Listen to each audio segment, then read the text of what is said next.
is the Korg MS-20 Mini, and this is a reproduction of a 70s model.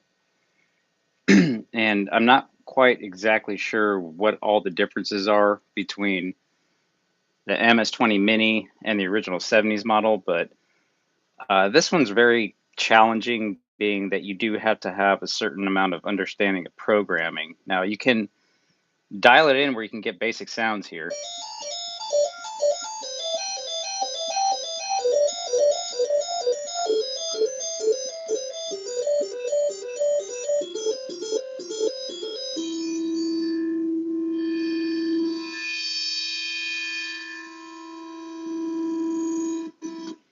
Now, I actually have it plugged into a sequencer that is programmable, and there's a lot of different ways you can actually program the sequencer. And I have a basic pattern plugged in here, and the thing about the sequencer is that you can have it be a beat that basically controls a song. I'll give you an example, because what you're mostly hearing here is I have this sequencer plugged into an adapter, an actual two-way that splits between two of these MIDI cables. And what you're mostly hearing right now, see, I can play into that. What you're mostly hearing is actually the Moog. See that? Now watch this. If I change this, it'll start sounding like a drum.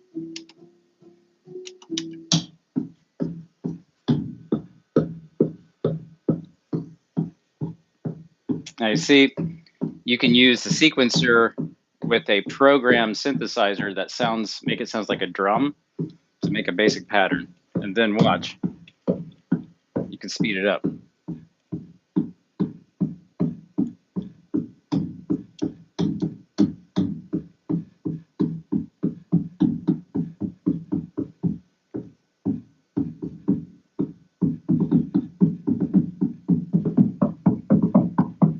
Now you have a beat.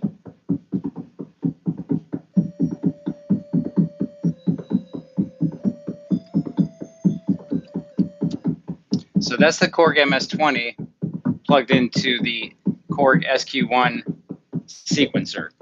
You can make beats, you can make sequence patterns to play back to basically make melodies and whatnot. So there's a lot of versatility to the Korg MS-20 Mini, but it's a little bit more challenging, being that it does require a certain amount of programming knowledge, especially when it comes into the patch cable board.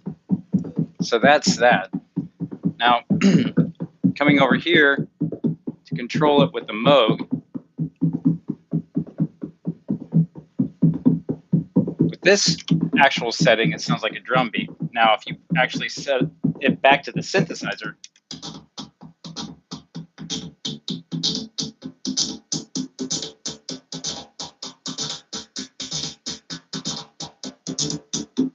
you can see it becomes a different type of thing. So what this is here, this is the Moog Sub-Fatty subtractive analog synthesizer. These came out about 10 years ago, and they were discontinued about 3 or 4 years after the fact.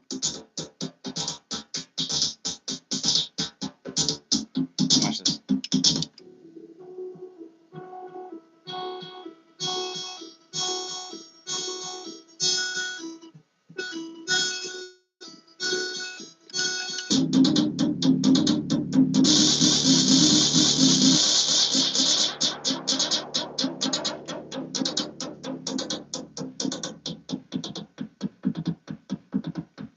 And depending on how you control the cutoff filter, it goes between sounding like a subtractive analog synthesizer and a drum beat, basically. It's kind of interesting. So that's the Moog Sub-Fatty, and that is the Korg MS-20 Mini fed through the Korg SQ1 sequencer. So now you can see, we can turn that down.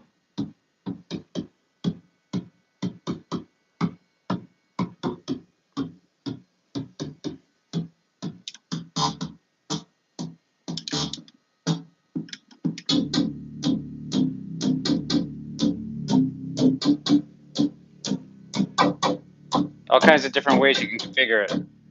Hey, Greta Miranda, can you hear my voice? Tell me if the sound is okay. I'm trying to figure this thing out.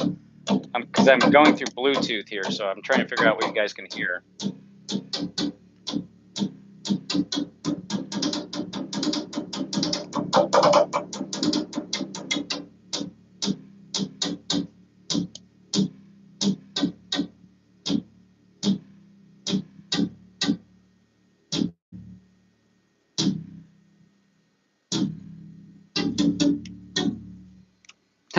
That sounded like Big Trouble in Little China there.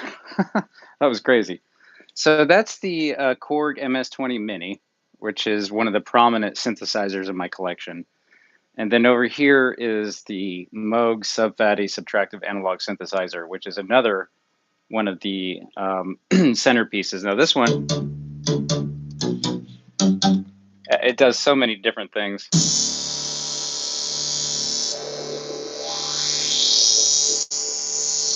You hear that sound?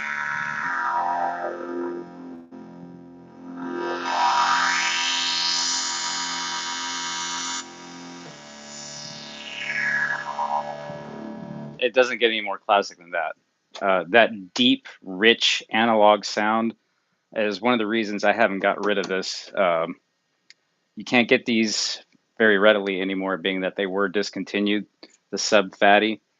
And it's probably the greatest synthesizer, analog synthesizer ever produced sub $1,000, in my opinion. I played a lot of Moogs, and I've only owned this one, but it's really something to behold. So those are the two main ones. And then if you want to come over here, I'll show you some of the newer ones. Now, these are obviously micro synths, which makes them a little bit more portable. But some of these are very, very powerful, despite their small disposition. For example, the this one here. This is the Teenage Engineering OP1. I don't know if you can see that. This one is a very powerful synth. As a matter of fact, just in the last, I'd say 4 or 5 years, these have kind of dropped off the scene as far as their prominence. But Teenage Engineering has come out with the newer versions of the OP1. But this one, you can pick them up these days for a lot cheaper than you used to be able to. They used to go for around $900 to $1,000. I've seen them as low as $600. You can see I got this thing tied into the studio monitors.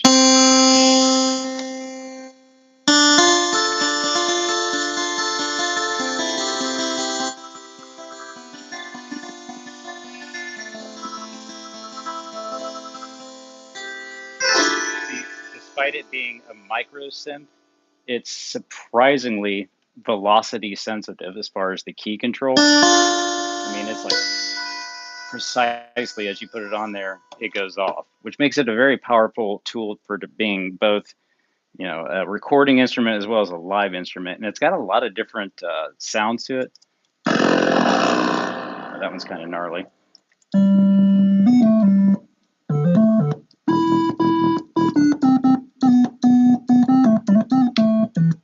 But that's the OP1. So this one's pretty cool. And Teenage Engineering actually has a lot of cool synths. This is one of the more spendier, I guess, of the synths, but you can't really get them as cheap as you used to, but you can get these little pocket operators, and sometimes you have to go on eBay for some of the more rare ones. This is the Sub pocket operator. Let's see if I can get this to go here. This one's been a little gnarly lately. This is my oldest one. So, and these two, despite being tiny, and their overall disposition, they too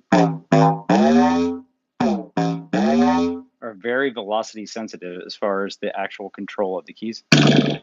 See, let me see if I can find you a decent synth.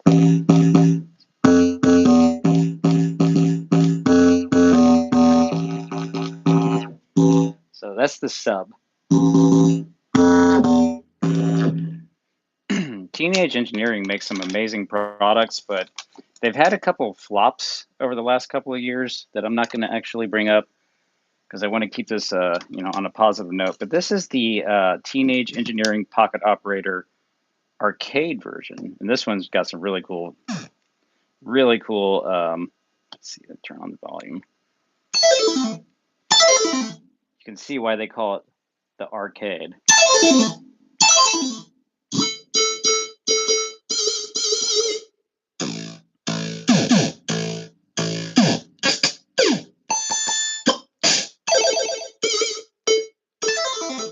So not a good main instrument, if you will, but definitely good for sound effects. The arcade pocket operator. So that kind of concludes the teenage engineering section. There is so many teenage engineering products these days. The OP1, I think, is kind of their flagship, in my opinion. But you could spend thousands of dollars on teenage engineering. But really, what I want to talk about is what we're into currently is the stylophone era, because we did a little bit of a thing on this today where we explored the stylophone Gen X1. This is actually an old stylophone that was available maybe 8 to 9 years ago when it was new. And they actually just released the Gen X2, and I haven't even unboxed this yet. So this is going to be probably a next weekend project. But I literally got this when the first year I moved into this house in January of 2000, and I just got it out of the box today to finally mess with it. This is the S1. So this is the classic stylophone that David Bowie used on Space Oddity, and it's a 1960 synth, the S1, and then about 10 years ago they came out with the Gen X1, but just about a couple of months ago they came out with the Gen X2. So we're going to be trying that out here pretty soon. But just to give you an idea of what this sounds like, this thing is very interesting. Turn on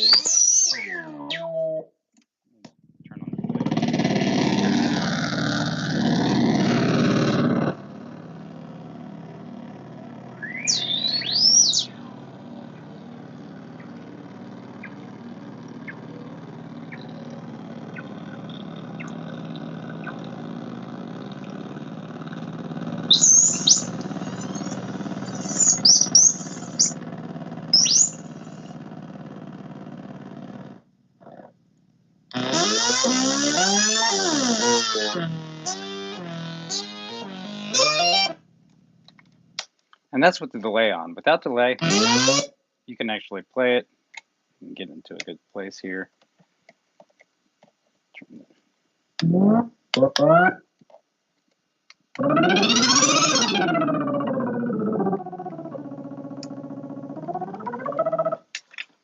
It's crazy.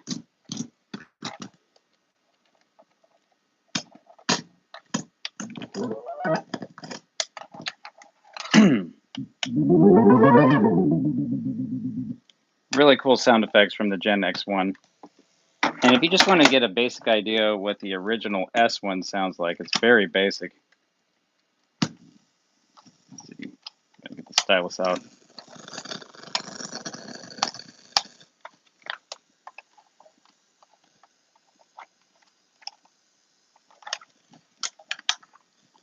This one's pretty old.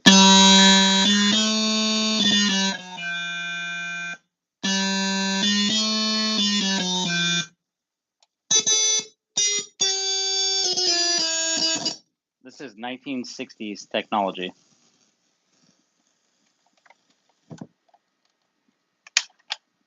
That's the S1. This is the Stylophone Beatbox. This one is actually discontinued. You can get one called the Stylophone Beat now, and it has a little bit more complicated and sophisticated controls compared to this one. But this one gives you some pretty basic beats that you can record and actually loop. And being that this thing was probably 30-something bucks back in the day, it's a pretty cool thing. Watch this. Hold on. I'm gonna turn the volume up.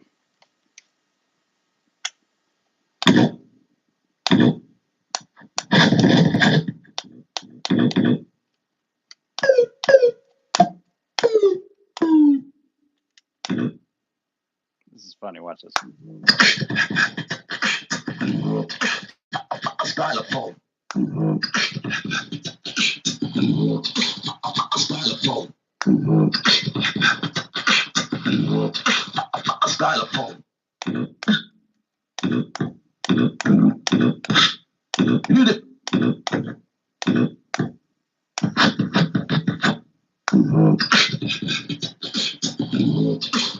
Stylophone.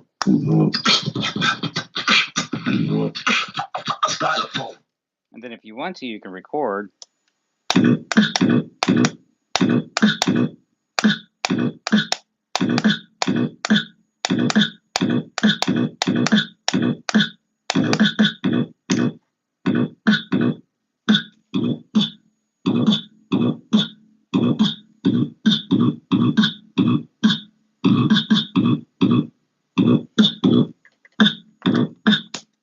So you can use that as a little drum box, which is pretty cool.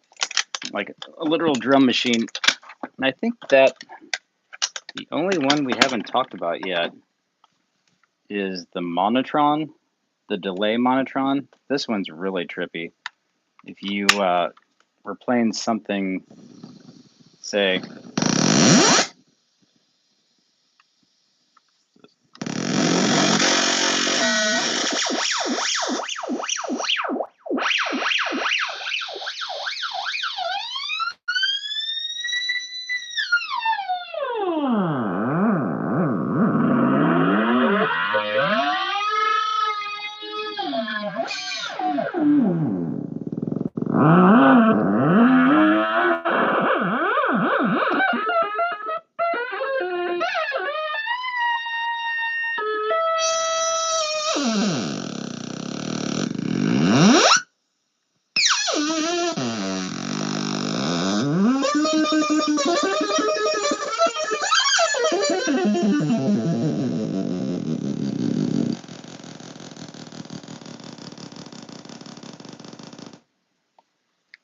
pretty trippy, huh? So that is some synths from the synthesizer collection. Most, but not all. Some of them are kind of in deep archives here that are hard to access at this point. But we've been getting them out today. I actually got, I had a really rough day today. I got, I had a whole itinerary that I didn't get to observe because I had an unfortunate rupturing of a bee hive, apparently. I ran over a bee nest when I was mowing today in my riding lawnmower, and I had a whole itinerary where I was going to get up, I was going to mow, I was going to go shoot, and all this was before brunch.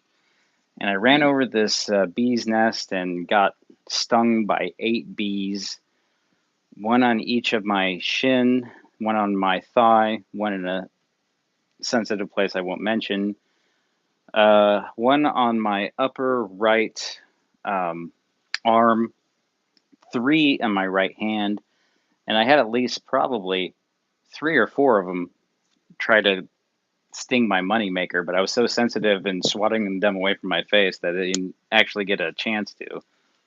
So that was pretty rough. So it's been a very painful day, and despite the fact that I was planning on going outside and doing some shooting and spending the whole day outside, I actually spent most of the day inside messing with all of these synthesizers. So that's why I'm here doing this now. and enjoying some time up in the man cave. So with that being said, I think we're going to go ahead and select a project that I've been working on. So I'm going to go downstairs and see what's going on with dinner. But in the meantime, I'm going to play for you a song here on this L12 recorder. We're going to see how this goes.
I just realized that I had converted this where it shouldn't violate YouTube stuff.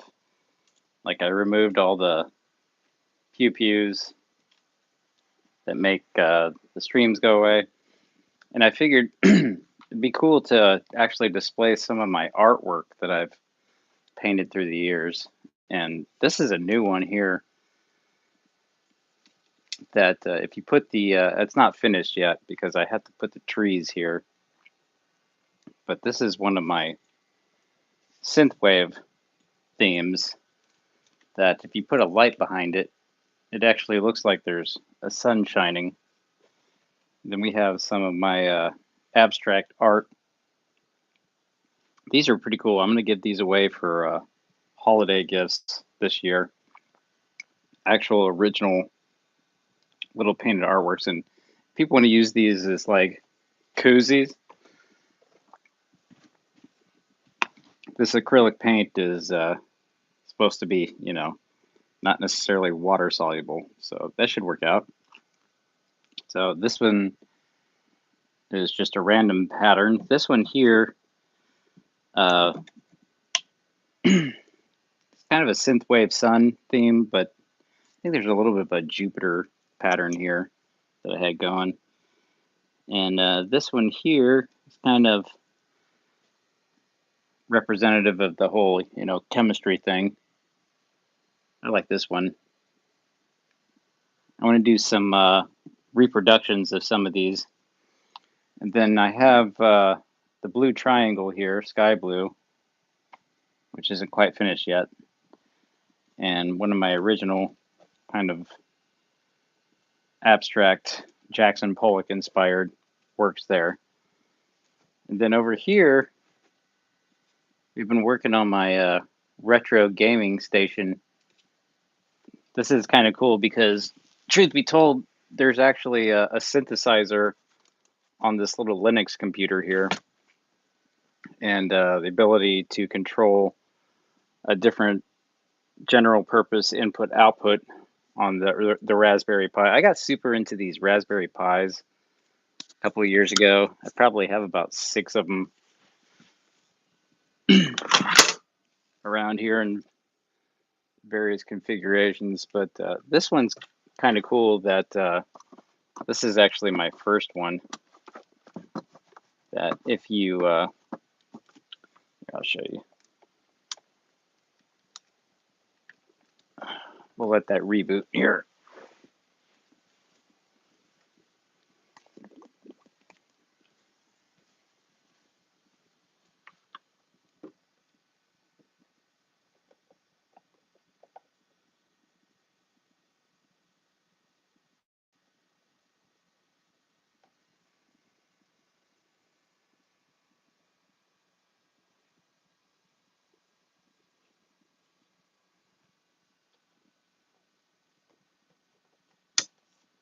This thing seems to be...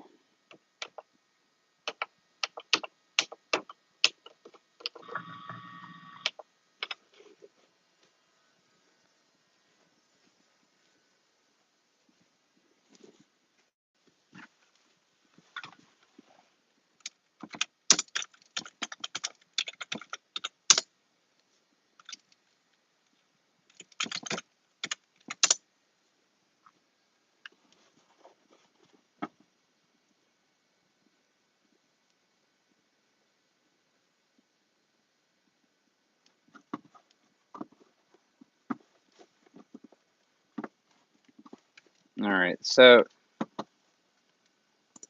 I really recommend these Raspberry Pis, especially to people that have children or just want to learn how to program. I mean, those of us that are like natural musicians, I think, are naturally programmers, but the ability to learn basic programming is something that really can stimulate your mind, I find. In these day and age, people can very easily get AI to do all their programming for them. But it's kind of like the same concept where like people started using calculators instead of doing actual math. They lost the ability to think deeply with more complexity. And computer programming is kind of the same thing. So though it's easy, and like all my scientists at work use AI now to write all their programs, I find if just learning some basic Python or basic, it really kind of arranges your brain so you can understand what, you know, the coming complexity is going to be. For example, this one here, just the ability to control general purpose input output. Like, watch this. So we're going to do a test program on some simple LED lights. So, like for example, sudo python test.py. All right, white. So now watch the lights. So let's say the value is between 0 and 100. Let's say we'll put white at 50. Oh shit, I'm gonna have to do this all over again. Hold on. Sudo python test. All right, white. The number pad has to be on. So what do we want the value of white to be? What do you want the value of white to be? Let's do 75%. Voila, 75%. Blue. I happen to love blue. My eyes are blue. It's one of my favorite colors. We'll do 100. Look at that. Blue is represented as 100. Green, let's do 75. Yellow. Yellow can be a little intensive. Let's do 20. Orange. Let's do 60. Now that's interesting. See that? All right, red.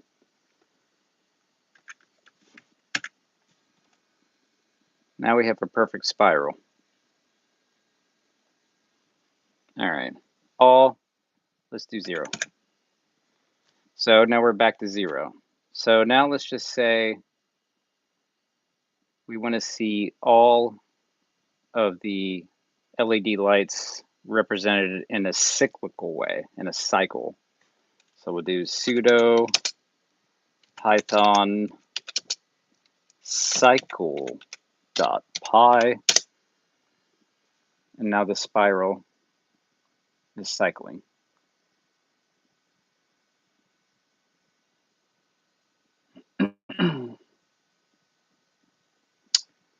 All right, so let's see.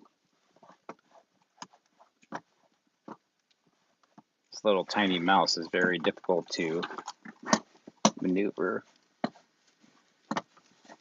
Un momento, por favor. Let's see. Plus, it's like trying to navigate it in this little box here. Okay, so, all right, now watch this. This tiny little thing takes a USB mini, so it takes very little power and has very little memory. So sometimes it's easier just to unplug it rather than go through the LX terminal and do a sudo reboot. So these are the, I think this was the Raspberry Pi A model. I think we went up to the B and the C model, and they pride themselves as being $35 computers. I would challenge anybody to find one for $35 at this point.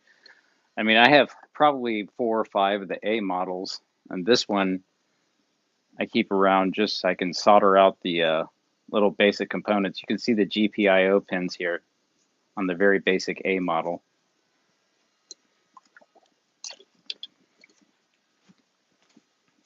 But this one, it's seen better days. Oh, can't keep up with my brain. All right, so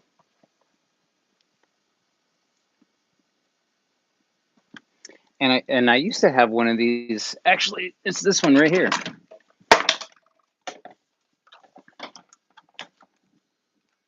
You can see the little micro keyboard on it. This is a very rudimentary B model that actually used to be a multimedia server that I could run a lot of different systems on,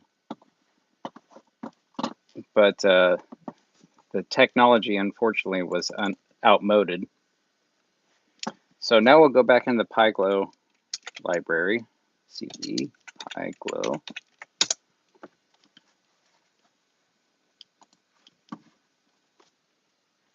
And so we did CyclePy sudo Python type. Now watch this. You can get each arm of the spiral, arm.py.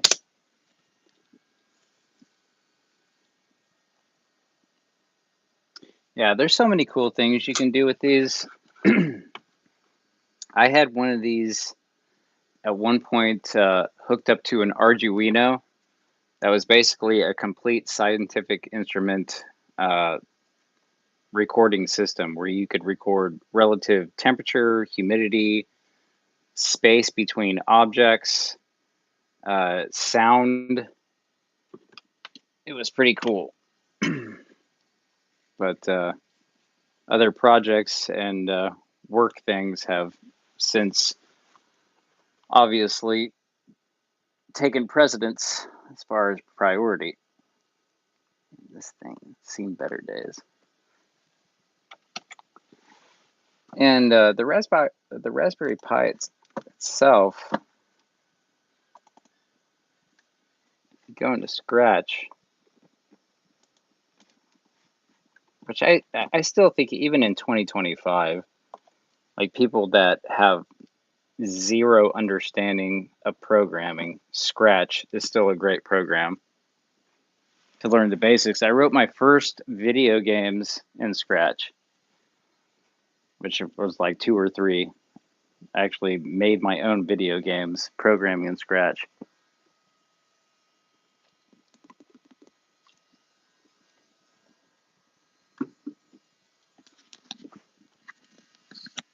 I don't think that Raspberry Pi has enough computing power in 2025 to even make it.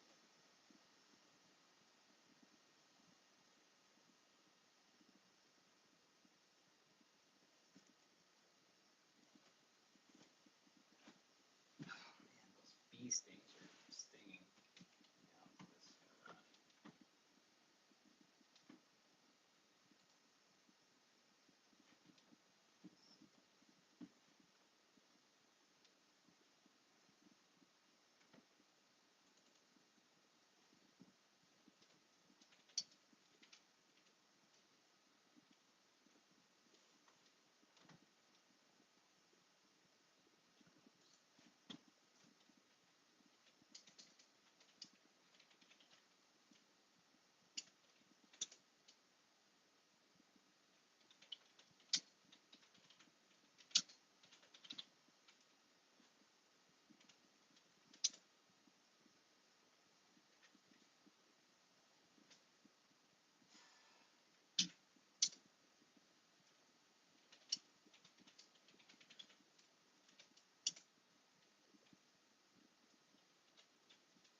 That's interesting.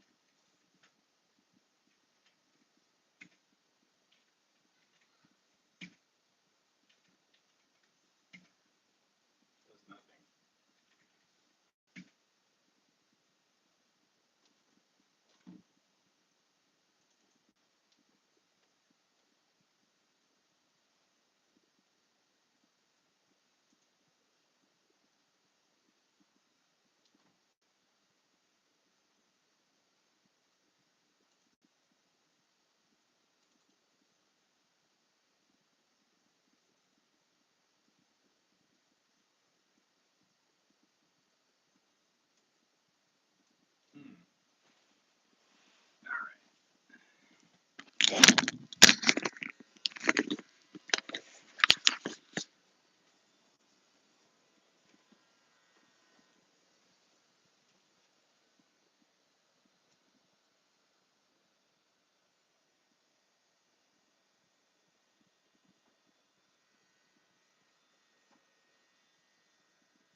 And try to go old school here. Let's see.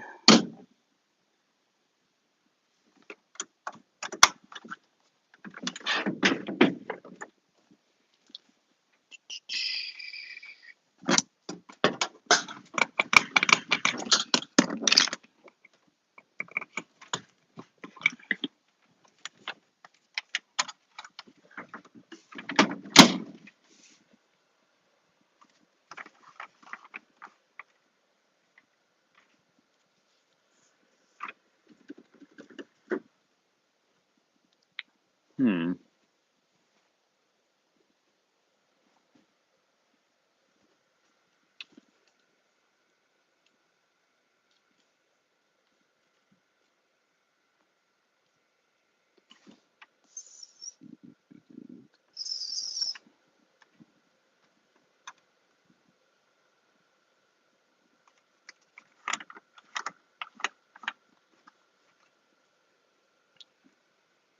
What is this?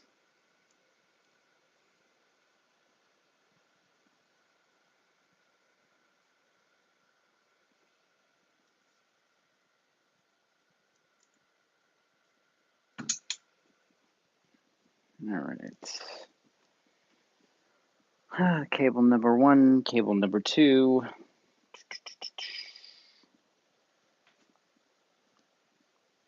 Where's cable number 2?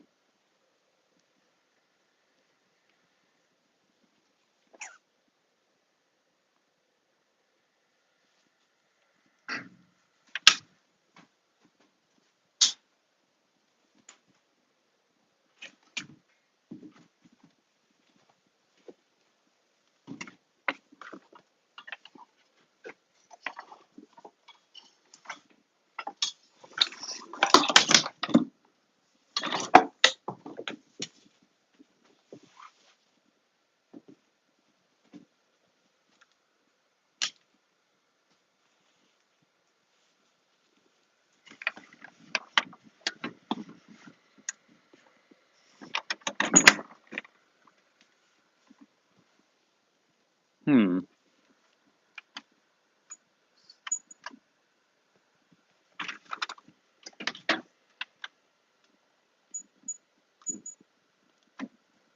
By the way, if I'm still live streaming, I'm not really aware of it. I'm just kind of doing my thing at this point.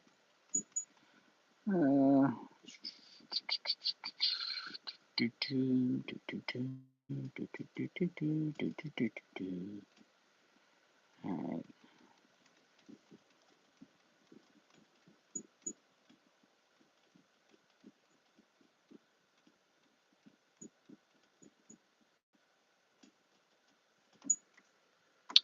Let's see what plays here. That's not what's playing. Okay, there we go.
Man, it's really hard to mix down the perfect mix of these songs.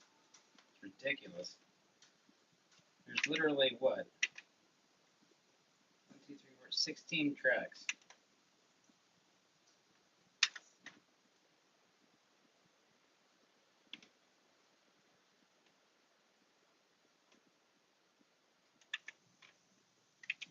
I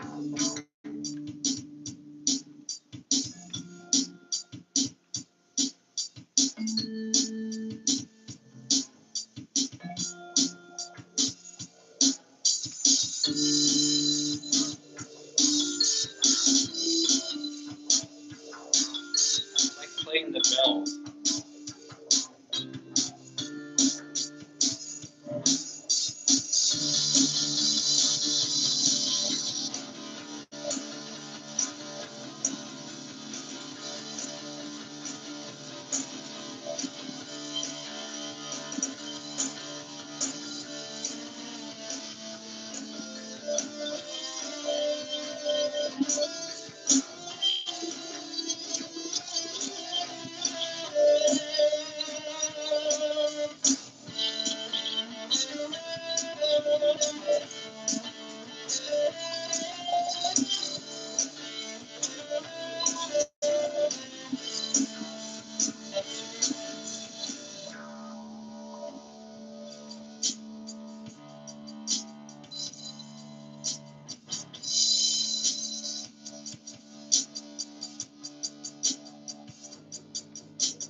See, I'm mixing all these down because this thing is literally dying.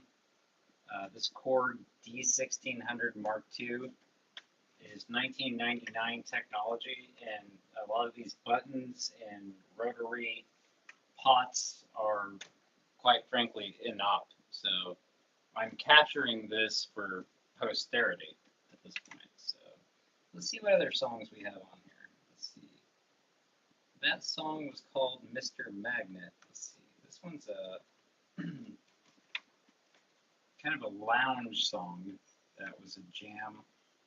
That I think it's like electronic drums with the bass guitar, a little bit of keyboard.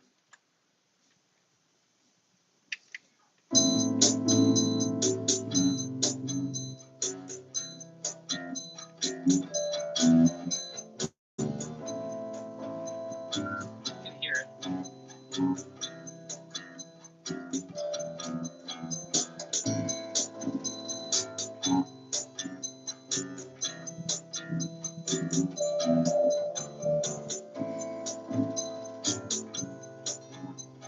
Electronic piano thing.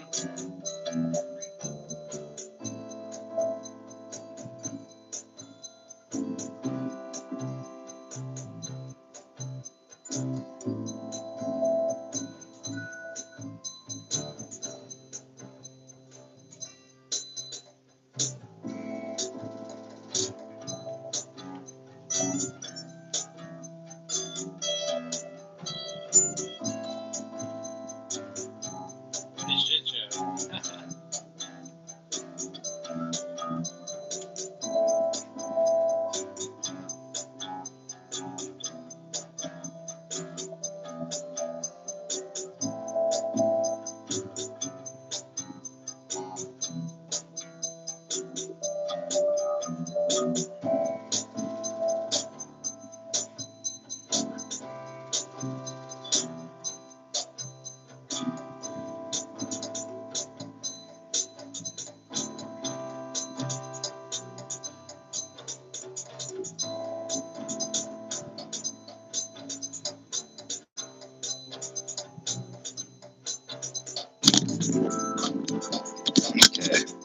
see. All right, so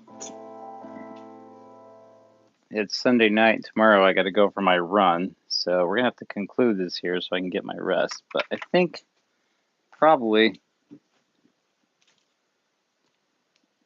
one of the greatest songs you could be subjected to.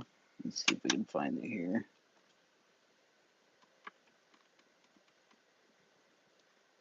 Oh, there's so many good ones.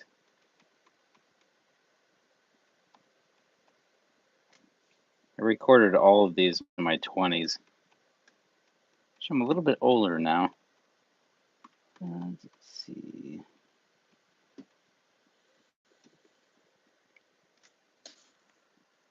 There's 100 tracks on here, and probably about 30 of them I'm going to have a chance to get them off before this thing dies.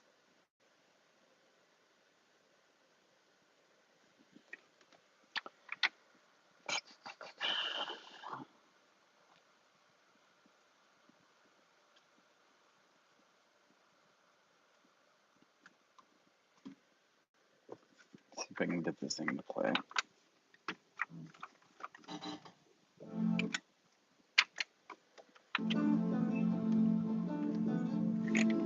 Listen to the synth track. Is that not so Rush?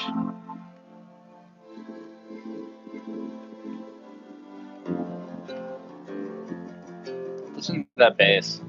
I don't know how to play that on bass anymore.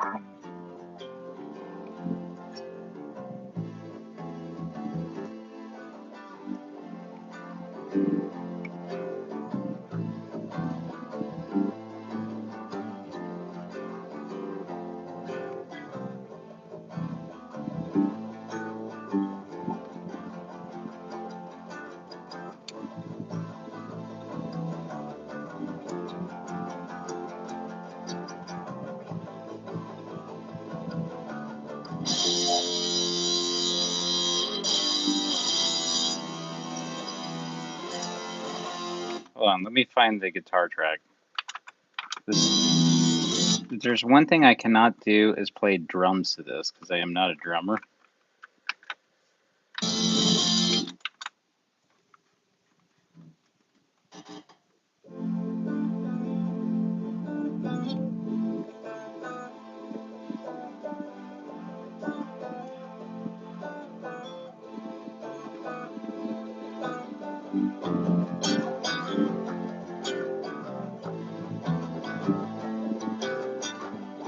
There's some complexity there.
That's that lightning in a bottle, I guess, that I had.